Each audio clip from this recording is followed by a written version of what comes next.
Bonjour à tous, infiniment heureux de vous retrouver pour partager avec vous le Chitat du jour, notre rendez-vous quotidien. Aujourd'hui, nous sommes le Chav Bet Kislev 22 Kislev 5786, Erev Shabbat Kodesh de la paracha de Vayeshev, Shabbat Mevarechim, le Yom Shishi, le vendredi de cette magnifique semaine, et nous allons aborder les différents thèmes du Chitat, Chumash Teilim Dania, avec une très belle introduction pour nous faire prendre conscience du mérite que nous avons d'être les enfants de Avraham, Yitzhak, Yaakov et, bien sûr, de Yosef Hatzadik.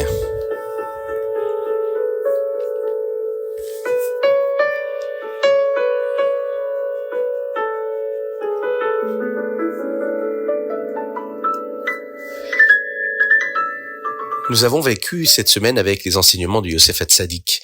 Lorsqu'il était en prison, il y rencontra le boulanger, les chansons du roi, qui s'y trouvaient eux aussi. Et la Torah nous raconte toute leur histoire et à quel point ils étaient bouleversés par leurs rêves. La Torah est si précise, elle est attentive à chaque lettre et à chaque mot. Alors pourquoi avons-nous besoin de connaître tous les détails des rêves du boulanger et de les chansons ? Cette précision nous enseigne une leçon essentielle sur la manière dont nous devons nous comporter envers les autres. Être en prison n'a rien de réjouissant. Et être en prison dans un pays étranger, comme Yosef l'était, sans personne pour pouvoir venir le soutenir, et pour une faute qu'il n'avait même pas commise, c'était extrêmement douloureux pour Yosef. Mais malgré sa propre souffrance, il ne pensait pas seulement à ceux qui le tourmentaient. Yosef cherchait toujours à aider les autres. Il remarqua les chansons et les boulangers qui avaient l'air encore plus tristes que d'habitude, et il leur demanda immédiatement ce qui les inquiétait. Et finalement, c'est justement cela qui l'aida, lui, à sortir de prison. Nous apprenons ici, la Chassidoute nous enseigne, que même lorsque nous avons nos propres difficultés, nous ne devons pas nous replier uniquement sur nous-mêmes. Nous devons continuer à regarder autour de nous pour voir comment aider autrui. Et tout comme Yosef Hatzadik, c'est une promesse de la Torah, de nos maîtres. Nous découvrirons que au moment où nous étions en train d'aider l'autre, c'est en fait nous-mêmes que nous étions en train d'aider. Et dont les autres chercheront à faire quelque chose pour l'autre. Et automatiquement, on sera béni de toutes les bénédictions du monde.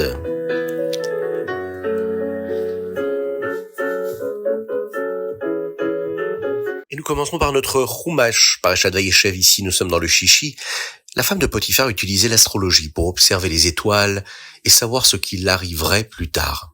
Elle y avait vu que Yosef aurait des enfants issus de sa famille, et elle pensait que cela parlait d'elle. Mais en réalité, plus tard, Yosef va épouser sa fille. Mais elle pensait que cela devait se produire maintenant, et elle propose à Yosef d'agir comme s'ils étaient mariés.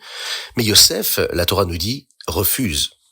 La femme de Potiphar continue d'essayer de pousser Yosef à faire une avéra, mais Yosef ne va pas succomber à cette avéra-là. Vint un jour de fête pour les Égyptiens, très grand jour de fête où tout le monde se rendit à cet endroit précis pour accomplir toute cette avodah zara qu'ils avaient l'habitude d'accomplir, mais la femme de Potiphar eut une idée, puisque personne ne serait à la maison, c'était le bon moment pour faire céder Yosef.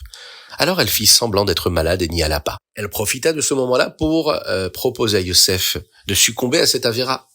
Mais là, Yosef vit l'image de son père Yaakov. Il entendit Yaakov lui dire, comme dans un rêve, « Yosef, ton nom est censé figurer sur les Urim Vetumim du Kohen Gadol. Si tu fais cette avéra, ton nom ne pourra plus du tout y figurer. » Yosef décida immédiatement de courir loin de la femme de Potiphar. Elle attrapa ses vêtements, mais il glissa hors de ceux-ci et s'enfuit dehors. La femme de Potiphar fut très en colère et décida d'inventer toute une histoire et d'utiliser les vêtements de Yosef pour prouver que son histoire était vraie et ainsi mettre Yosef dans les ennuis. Elle appela les serviteurs et dit « Regardez, mon mari nous a emmené cette personne venue de loin et il a voulu agir comme s'il était marié avec moi. J'ai crié et il s'est enfui. Maintenant, j'ai gardé ses vêtements et ce sont donc des preuves de ce qu'il a fait. » Quand Potiphar rentra chez lui, elle lui raconta la même chose. Au début, il ne la crut pas. Mais elle trouva un bon moment pour lui répéter encore jusqu'à ce qu'il la croie et qu'il se mette très en colère contre Yosef. Le travail de Potiphar par haut était d'être le boucher principal et il était aussi en charge de la prison. Alors il mit Yosef en prison et le laissa là. Tous ceux qui entendirent l'histoire parlèrent de Yosef d'une manière négative, en répétant ce qu'ils pensaient qu'il avait fait à cette femme-là de Potiphar. Akadosh Baruch Hu, lui, était avec Yosef. Les personnes qui se trouvaient en prison avec Yosef l'aimaient bien, même les gardiens. Le texte nous dit que le chef des gardiens mit Yosef responsable de la prison Et Hachem l'aida dans tout ce qu'il faisait. Il avait une réussite totale et complète. Il était aimé par tous. C'est déjà là les prémices de la bénédiction de Yosef qui est en train de se réaliser.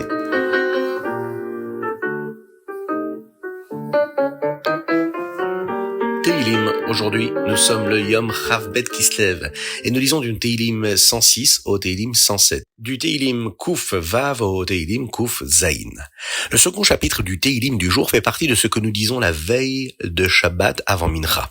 Il parle des 4 groupes de personnes qui remercient Dieu pour les miracles qu'il leur fait. Nous disons ce chapitre la veille de Shabbat pour remercier Hachem de nous avoir sauvés des difficultés, des dangers de toute la semaine, afin de pouvoir entrer dans le Shabbat, dans la simcha, dans la joie véritable. L'un de ces groupes est celui des personnes qui étaient malades et qui ont guéri. Et le verset dit à leur sujet, Re'evim gam tsemeim nafsham bahem tit ataf. Ils étaient affamés et assoiffés, leur âme en eux se desséchait. Baal Shem Tov explique qu'il y a ici un sens plus profond.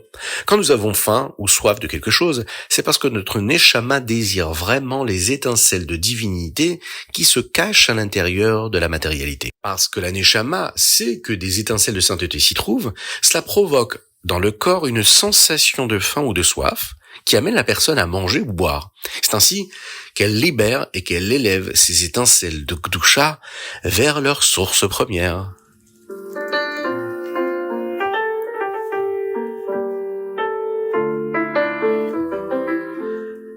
Tanya. Aujourd'hui, nous commençons notre premier chapitre du Tanya. Quand un bébé est dans le ventre de sa mère, la Gemara dit qu'un malach, un ange, lui enseigne toute la Torah et qui lui fait promettre qu'il sera un tzaddik et non un rachat lorsqu'il naîtra. Cette promesse donne à un juif la force, plus tard, de surmonter le Yetzer Hara. La fin de la promesse est que, même si tout le monde te dit que tu es un tzaddik, tu dois te considérer comme un rachat. Le Admour Hazaken ici demande, si quelqu'un se considère comme un rachat, cela ne va-t-il pas le rendre triste? Comment pourra-t-il alors servir Dieu avec joie? Il est dit dans la Torah qu'un juif doit servir Dieu dans la joie. Pour comprendre cela, le Rabbi Shlomo Zalman commence par nous expliquer ce qu'est un Benoni.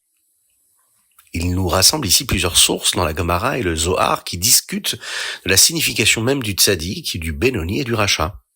Il fait ici dans le texte un pilpoul, une explication du texte pour expliquer ce que ces mots signifient réellement. La première chose qui ressort clairement est que le véritable sens du mot Benoni est quelqu'un qui ne fait aucune avéra, même quelque chose d'aussi petit que manquer une occasion d'étudier la Torah. Dans les 12 premiers chapitres du Tanya, le Rabbi Shlomo Zalman veut nous expliquer les différents niveaux du tzaddik, du rachat et du Benoni. Puis, dans les chapitres 13 et 14, nous reviendrons pour finir d'expliquer les passages de Gemara qui sont mentionnés ici, y compris la signification de la promesse que la Neshama fait avant de descendre ici-bas sur terre dans un corps, celle d'être un tzaddik et non un rachat. Ensuite, nous verrons quelle est la avoda, le travail, le service de Dieu d'un Benoni, et comment accomplir ce travail-là, ici-bas, correctement.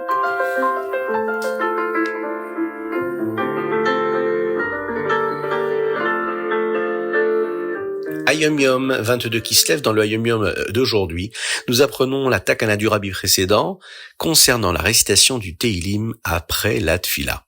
Le rabbi précédent établit une takana, c'est-à-dire un décret de dire les Teilim chaque jour après la Tfila. Et cette takana fut instaurée en l'an 5687. C'était l'année où il fut emprisonné puis libéré le 12 Tammuz. Lors de Rosh Hashanah de cette année-là, le rabbi précédent, le rabbi Yosef Yitzhak, sut avec Ruach HaKodesh, cet esprit saint-là, que c'était une période dangereuse. Il en parla d'ailleurs publiquement, demandant que non seulement les chassidim adoptent cela, mais aussi d'autres juifs s'ils le voulaient. Il promit des bénédictions particulières à ceux qui accepteraient de le faire. Plus tard, le rabbi précédent dit que de nombreux juifs furent sauvés grâce à cela. Et voici la takana instaurée par le rabbi précédent. Chaque matin, après la prière, y compris Shabbat et Yom Tov, on récite le Teilim du jour. C'est d'ailleurs, Baruch Hashem, ce que nous faisons ensemble, une partie du Chitat, Chumash, Teilim, Tanya.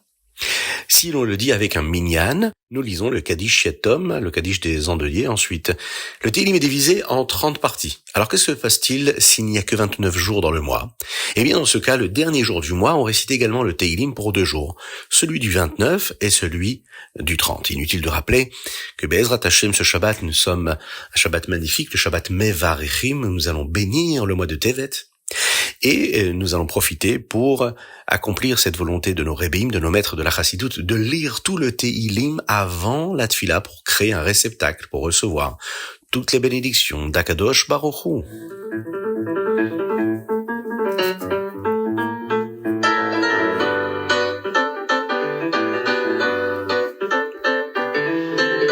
Et nous allons conclure avec notre Rambam du jour dans les Ilchot Avadim. Nous apprenons encore davantage de lois sur ce qui concerne le document, le shtar, que le maître donne à son serviteur pour le rendre libre.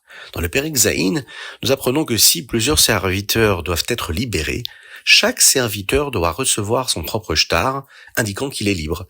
Nous apprenons aussi que le maître doit déclarer qu'il ne possède absolument rien qui appartient au serviteur. S'il écrit dans le shtar que le serviteur est libre, mais qu'il ajoute qu'il doit encore lui, par exemple, cirer les chaussures, alors le shtar lui n'est plus valable. Le Père Ekret, 8e chapitre, nous enseigne que si un juif vend un esclave à un non-juif, il reçoit un knas, une amende qu'il doit payer, pouvant aller jusqu'à même 10 fois la valeur de l'esclave afin de le libérer.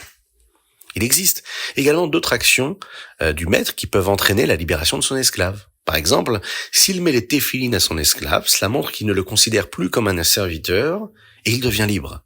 En revanche, lui enseigner la Torah n'est pas une preuve qu'il ne le considère plus comme un serviteur. Nous apprenons aussi les 2 dernières mitzvot qui concernent un esclave qui s'enfuit vers Eretz Israël. 1. Ne pas le renvoyer. 2. De bien le traiter. Enfin, dans le Perek Tet, le 9e chapitre, le Rambam nous enseigne une leçon très importante pour notre vie. Même si nous avons le droit d'être stricts, de faire travailler durement un esclave non-juif, un juif doit avoir de la miséricorde. Les sages donnaient à leurs esclaves à manger et à boire de tout ce qu'eux-mêmes mangeaient, et ils nourrissaient leurs esclaves en premier. Akadosh Baruch Hu accorde de la miséricorde, de la Rahmanut à ceux qui ont aussi de la miséricorde pour les autres. Avec cela, nous terminons toutes les lois des Avadim et tout le Sefer Kinyan que nous avons étudié ensemble. Et c'est de cette façon-là que nous allons conclure notre Ritat du jour. Je vous souhaite plein de bonnes choses, que Dieu vous bénisse. Que l'on puisse, Be'ezrat Hashem, se retrouver avec la venue de Mashiach, Bekarov Mamash, Shabbat Shalom, un Shabbat de paix, de sérénité, de Refoua Shelema, de guérison totale et complète. Envoyez-nous vos dédicaces par WhatsApp au 06 21 37 24 52. À très bientôt. Shabbat Shalom.